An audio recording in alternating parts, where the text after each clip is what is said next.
All right, so picking up where I was um, just left off on egalitarianism, it's a harder concept for us because we really do think of terms of power and hierarchy as just normal.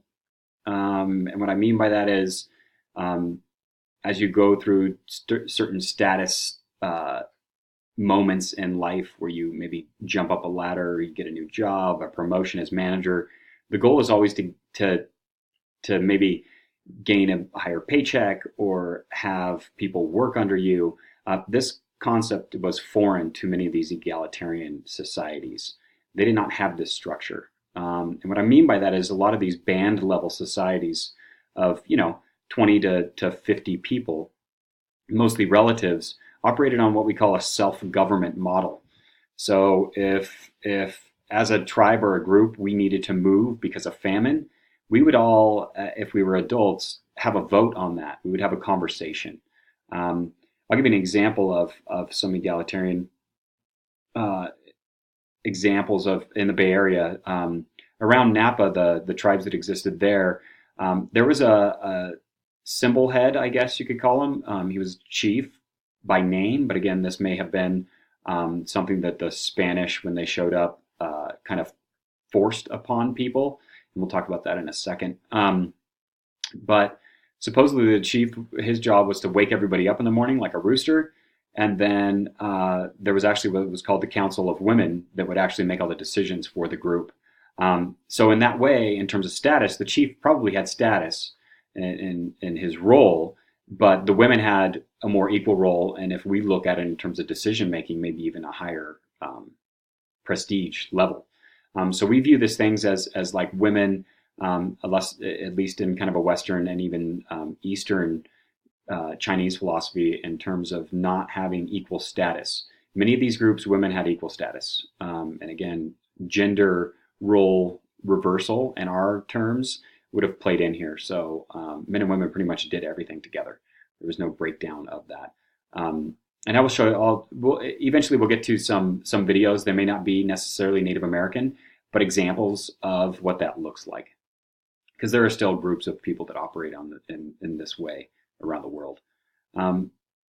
Ethnography is, again, a written work completed by an anthropologist. Remember, anthropologists tend to go out in the field 1 to 2 years, living with that group of people. They do the research, they write stuff down, and they produce an ethnography. Okay, and ethnology is a cross-cultural look at different maybe cultural elements, but it's definitely using multiple cultures to describe something. So you could be looking at religion and use multiple cultures to describe why monumental architecture or symbolism is important in religion. So it's simply gathering information from different culture groups. This kind of has morphed into what we call multi-sited ethnography, which means the anthropologist will actually go to one more site.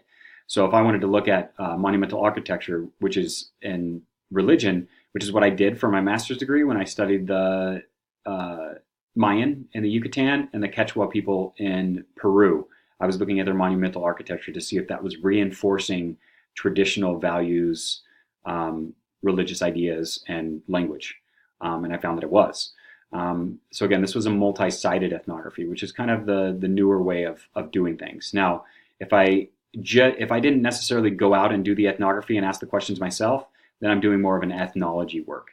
So there's some interesting crossover with that language there. Memory culture, this is important. Your book briefly mentions it, but a lot of times when anthropologists showed up, because anthropology didn't really start until post-colonial time period, which means tons of culture change had already happened. What it means is many of the people that anthropologists interviewed or talked to were basing their accounts of their culture on their memory or their parents' memory or their grandparents' memory. So a lot of these things were passed down, generational, to these individuals that then passed it on to the anthropologists. Many times, anthropologists weren't able to necessarily see all the things like egalitarianism among the Iroquois or other groups because they have been changed so much from colonial impacts from the British and the French and the Americans showing up. So ultimately, this is definitely an area where a lot of subjectivity is brought in. So then individuals, one of the critiques of anthropology would be is that, well, this is based on memory, and those people are coming up with kind of subjective ideas and maybe even telling the anthropologist what they want to hear. This is true. But to be honest, whenever we do research with human beings, we have to remember that every single one of us is subjective.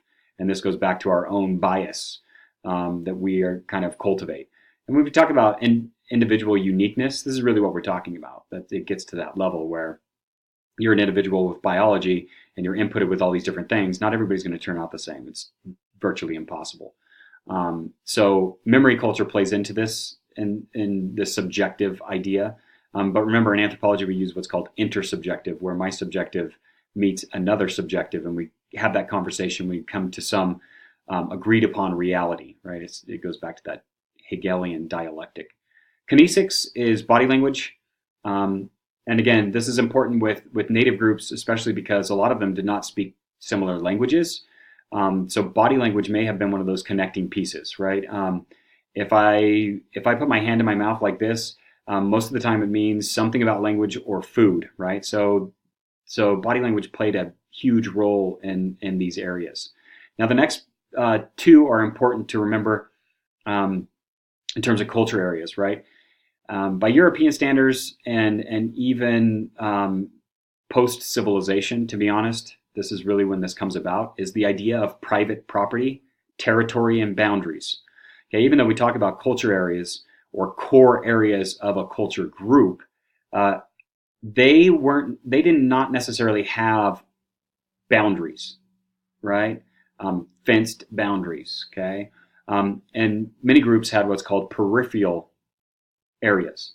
And these peripheral areas were almost meant to be a meeting place, right? So if we are in our core area as a band or a tribe, and then we venture out into our peripheral area, we may meet up with other people that their peripheral areas interchange or overlap ours, which then we have a bond with them in some way. And a lot of times this served to be a meeting place for trade, be a meeting place for exchange of ceremonies, festivals, exchange of mates, breeding partners, because humans figured out at an early stage that inbreeding was not genetically healthy. So mixing blood at a tribal level was important. Also, their concepts of private property did not exist. So to put up a boundary or a wall would just not work with their mentality. And again, going back to Morgan, one of his ideas around civilization was that we have private property. Native groups saw private property as a real big no-no, as a big issue. Ultimately, their worldview was that you cannot own property, that the earth owns us. So owning earth doesn't really make sense because we all ultimately die anyway. So what is ownership? It's not permanent. So they had a hard time with that concept, more nature first, people second, whereas the Europeans were more people first, nature second. And this played into public-private property for sure. So remember, core area would be literally where your huts, your actual village is. And now people coming into that village, ultimately unannounced, there might have been some issues with that because there is a process involved in terms of other people coming in. However, the misconceptions of natives just killing people that come into their village is greatly exaggerated. This is not the way that natives operated, especially egalitarian band level groups that tended to not even have war. So these peripheral areas, again, were very, very important in terms of native groups mixing and even sharing culture. And this is what we call diffusion, and we'll talk about this on the last slide that I have today.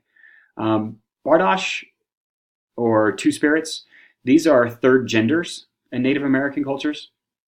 Sometimes it was men taking on more female gender roles, traditional according to the group's definitions of those. And then sometimes it was actually females taking on men roles. And in Native American groups, there was something like 121 groups that actually had third genders, and that's a lot. Um, they were revered. So, for instance, in this area, the Kawayasu in the Tehachapi Mountains here, um, the chief, the last known chief, was actually a Bardosh, was actually a two spirit, which is fascinating. I've heard that the two spirits were revered, like among the Chumash, they were seen as wise people that people would go get marriage advice from, and some of these other interesting um, therapy sessions. So they were revered, and they were even kind of right below the chief in terms of maybe status. Um, but this, in this particular case, the chief was actually a two spirit, so status was important um, among this actual individual to gain that chiefdom. Now, remember, in terms of status, when I say um, these people might have been below or above, again, this is a perception of anthropologists seeing them as having statuses, right? All of this could be fine and dandy, and then you could have a women's council over there actually making the big decisions for the group. So when we talk about status, I'm not putting them in a hierarchy place. I'm kind of trying to put them in their place, right? Because people still do have status. It's just all about everybody having equal status in the group. Now that said, once human beings grow out of a certain size in terms of bands and tribal level, and we get into chiefdoms, status becomes more divided and hierarchical. So a lot of times, once chiefdoms are in place for a while, becomes a scribe status where people are born into that status. So again, this is a process, and I'll try to lead through the class in terms of modes of production and what that looks like as we get into different groups, and we can definitely have a discussion online about this issue of status, because I think it's super important, especially in today's world. Key theories. These are the key theories for this week that you're really going to want to focus on. Structural linguistics. This is how languages are organized: phonemes, morphemes, grammar, metaphor. This is the real crux of linguists. When they go into the field, they're trying to break down somebody's language so that they can learn it. Many linguists can go into the field and have a language pretty much dialed in and be able to speak it within 2 weeks. They're very resourceful and good at what they do. Historical linguistics is the history of language and how they have changed and how languages have changed through time. And again, one of these change elements might be sociolinguistics. Again, if I had you read, if you guys want to go back and read Ancient Society by Lewis Henry Morgan, you'll see that the language has changed dramatically in how we write even. And he writes academically, but in academic writing today versus then has changed dramatically. And this has everything to do with sociolinguistics in terms of our culture changing language, in terms of slang or what verbiage we use, lexicons, our vocabulary changes through time. So again, historical linguistics are looking at this level of change. Environmental determinism is going to be something that we talk about a lot. It is the idea that the environment determines how cultures adapt and live. One of the critiques of cultural or environmental determinism is that it is too focused on the environment and doesn't give enough credit to culture. In fact, Boaz finds this out when he's up with the Eskimos in the Arctic. He realizes that, yeah, the environment is important and plays a role there, but the Eskimos tend to go above and beyond outside of that environmental restriction or what we think is possible there. So again, environmental determinism to a certain degree, yes, it is the food that we eat and those kinds of things, but human beings historically have been very good at moving around.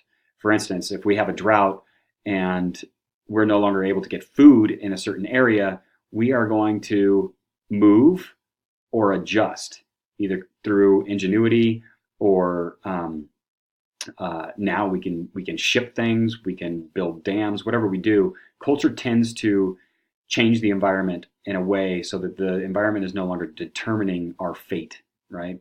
And this kind of segues into the next point, which is the biological, cultural, and environmental feedback loop. This idea is that all three of these are very intertwined. They are connected, and one is not more important than the other.